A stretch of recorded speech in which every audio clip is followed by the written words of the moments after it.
नमस्कार दोस्तों, महाभारत के पात्रों की श्रृंखला में आज हम जानेंगे महाभारत के प्रमुख पात्र सूत पुत्र कर्ण के जीवन परिचय के विषय में। तो चलिए शुरू करते हैं।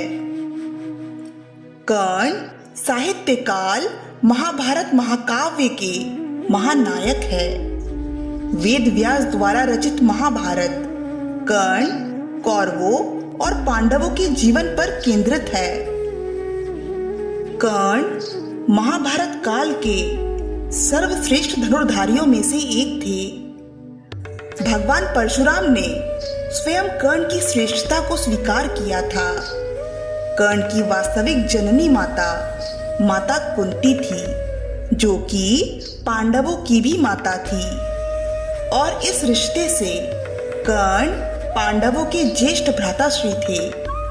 पर इस संबंध का ज्ञात ना तो पांडवों को था और ना ही स्वयं कर्ण को। कर्ण के वास्तविक देव पिता सूर्य देव थे। कर्ण का जन्म राजकुमारी कुंती के विवाह से पूर्व ही हो गया था। कर्ण की छवि आज भी भारतीय जनमानस में एक ऐसे महायोद्धा की है जो जीवन भर प्रतिकूल परिस्थितियों से लड़ता रहा। बहुत से लोगों का यह भी कहना है कि कर्ण को कभी भी वो सब नहीं मिला जिसके वो वास्तविक रूप से अधिकारी थे। तर्क संगत रूप से कहा जाए तो हस्तिनापुर के सिंहासन के वास्तविक अधिकारी कर्ण ही थे, क्योंकि वह कुरु राज परिवार से ही थे और युधिष्ठिर और दुर्योधन से ज्येष्ठ थे। लेकिन उनकी वास्तविक पहचान उनकी मृत्यु तक अज्ञात ही रही।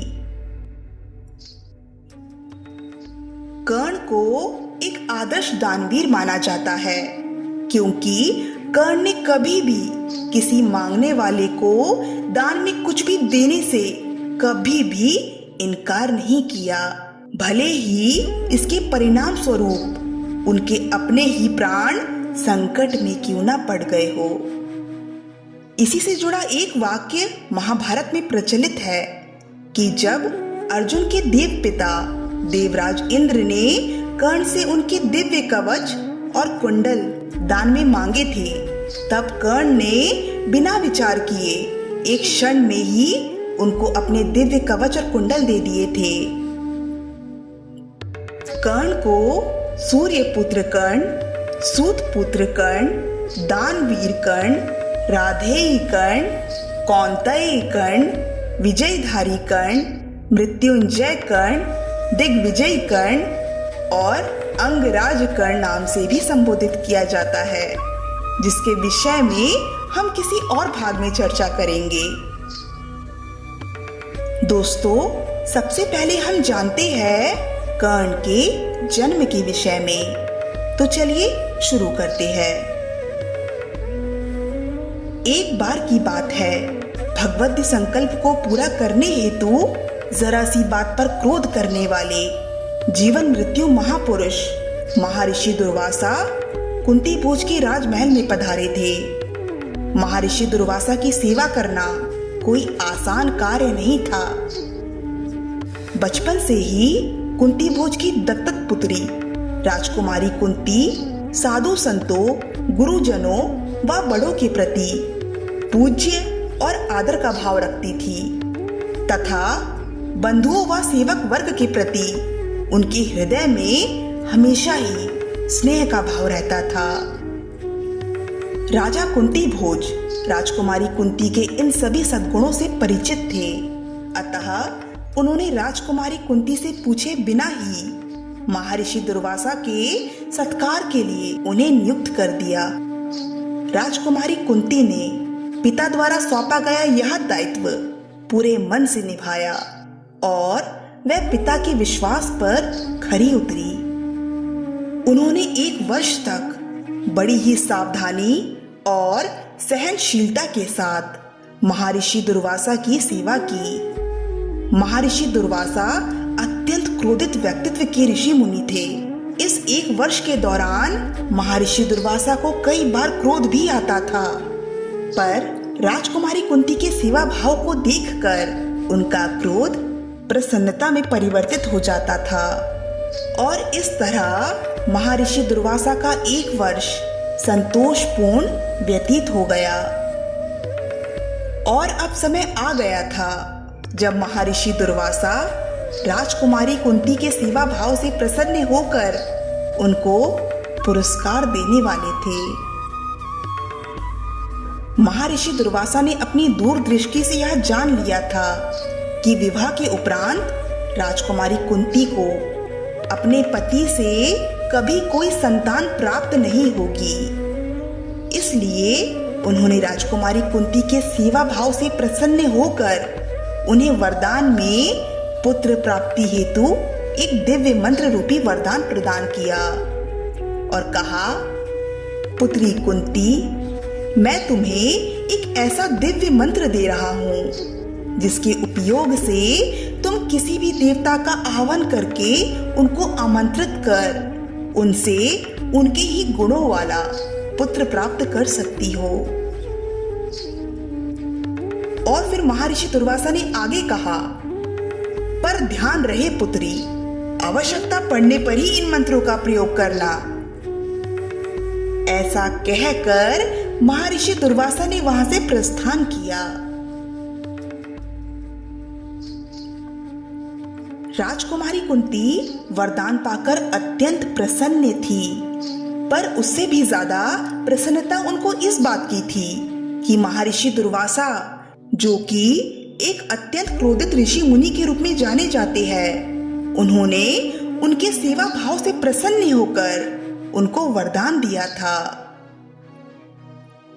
पर इस समय राजकुमारी कुंती की इतनी आयु और इतनी समझ नहीं थी कि वो महर्षि दुर्वासा द्वारा दिए गए वरदान का महत्व समझ सके।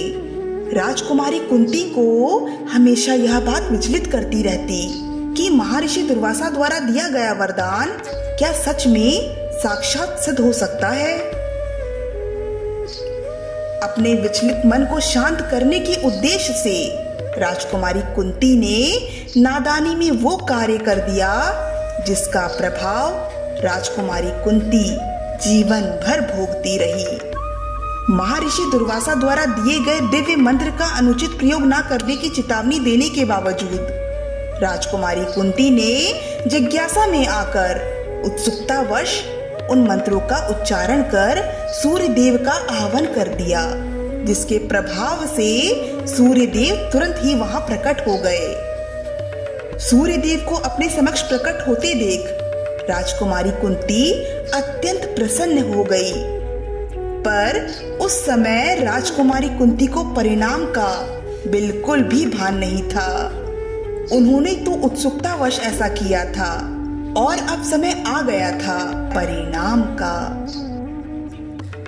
सूर्य देव ने राजकुमारी कुंती से कहा, देवी कुंती, मैं तुम्हारे मंत्रोच्चारण से अति प्रसन्न हुआ। परिणाम स्वरूप मैं तुम्हें अपने ही गुणों से निर्मित एक तेजस्वी बालक का वरदान देता हूँ। यह सुनकर राजकुमारी कुंती आश्चर्यचकित रह गई। उनकी प्रसन्नता आश्चर्यता में परिवर्तित हो गई, मानो उनके मस्तिष्क ने कार्य करना ही बंद कर दिया हो, क्योंकि राजकुमारी कुंती ने उन मंत्रों का उच्चारण किसी बालक की प्राप्ति हेतु नहीं किया था, अपितु उन मंत्रों को परखने के लिए किया था। इसलिए राजकुमारी कुंती ने सूर्य देव से कहा, हे सूर्य देव, मैंने इन मंत्रों का उच्चारण किसी बालक को प्राप्त करने के लिए नहीं किया है, अपितु इन मंत्रों को परखने के लिए किया था कि यह दिव्य मंत्र साक्षात सिद्ध होते हैं या नहीं। मुझसे बहुत बड़ी भूल हो गई सूर्य देव, जो मैं महर्षि दुर्वासा द्वारा दिए गए दिव्य मंत्रों का महत्व नहीं समझ पाई। और फिर राजकुमारी कुंती ने विलाप करते हुए सूर्य देव से आगे कहा, हे प्रभु, इन मंत्रों का उच्चारण मैंने भूलवश किया है।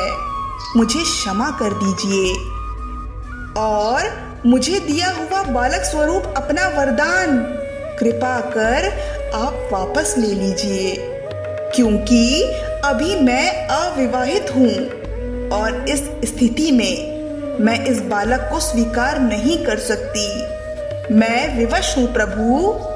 ऐसा कहकर राजकुमारी कुंती बिलख बिलख कर रोने लगी। इस पर सूर्य देव राजकुमारी कुंती से कहते हैं, हे देवी कुंती, तुमने महर्षि दुर्वासा द्वारा दिए गए मंत्रों का उच्चारण जानकर किया या भूलवश किया, अब इसका कोई महत्व नहीं है। महर्षि दुर्वासा द्वारा दिए गए मंत्रों का उच्चारण कर तुमने मेरा आह्वान कर यहाँ मुझे बुलाया है और अब मेरा कार्य ये है कि मैं तुम्हें वो वरदान दूं जो महर्षि दुर्वासा ने तुम्हारे लिए निश्चित किया था। और यदि मैं तुम्हें बिना वरदान दिए यहाँ से वापस चला जाता हूँ तो इससे महर्षि दुर्वासा व उनके दिए हुए वरदान का बहुत बड़ा अपमान होगा और मैं किसी महर्षि का अपमान नहीं कर सकता। मैं विवश हूँ देवी, इसलिए मुझे तुम्हें वरदान देना ही होगा और तुम्हें ये वरदान स्वीकार करना ही होगा। और इस प्रकार सूर्यदेव ने राजकुमारी कुंती को अपने ही गुणों से रहित एक तेजस्वी बालक का वरदान दे दिया। और अब राजकुमारी कुंती के हाथों में सूर्य जैसा उज्जवल एक दिव्य कवच और कुंडल के साथ तेजस्वी बालक था। पर अविवाहित होने के कारण समाज के डर से राजकुमारी कुंती ने अपनी एक दासी की सहायता से उस दिव्य तेजस्वी बालक को एक टोकरी में रख कर उसको गंगा नदी में बहा दिया। उस बालक को बाल अवस्था में त्यागना राजकुमारी कुंती के लिए बहुत ही पीड़ादायक था, पर वो इस समाज के आगे विवश थी और उस बालक का नाम था कर्ण। तो ये थी दोस्तों कर्ण की जन्म कथा। आज के लिए बस इतना ही। अगली वीडियो में हम कर्ण के लालन पालन से संबंधित चर्चा करेंगे। तब तक के लिए धन्यवाद।